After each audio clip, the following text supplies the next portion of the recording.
weren't entirely sure what... A new exhibit officially opened on Tuesday, January 10th at the Brockville Museum to help celebrate Canada's 150th birthday this year by looking back to the Centennial celebrations in the city in 1967.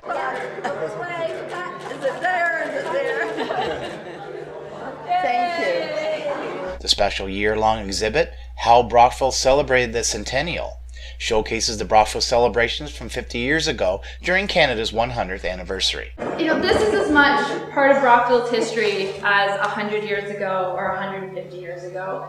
And I think what has struck me most about 1967 and how Canada celebrated the Centennial was just the pageantry and the projects and all of the community building that really took place across the country, but also here in Brockville.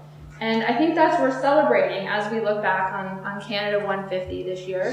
So about 2 years ago, we were trying to decide what we were going to do for the Canada 150. And something that has always interested me was all of the pageantry and the projects that happened in 1967.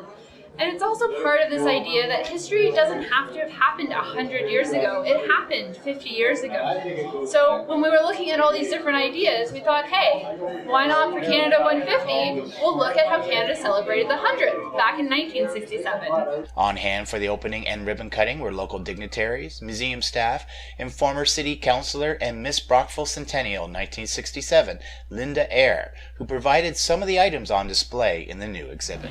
Actually, it was a fun time to be around in 1967 in Brockville because it was jam-packed full of activities. And myself and Mayor Broom at the time, and Mrs. Broom, who called me Queenie that whole year, it was absolutely delightful. We opened up the most undescribed anything. We were there for. We were there for the opening of Windsor Heights. We were there for the Boy Scouts. We were there every time you turn around. It was the mayor, Mrs. Broom, and myself opening up whatever it was. But it was so much fun.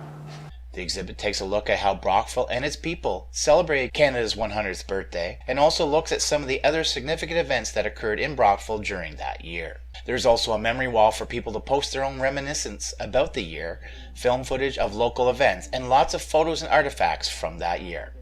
For more information on the Brockville Museum, please visit them online at brockvillemuseum.com. For Hometown TV 12 News, Dale Elliott in Brockville.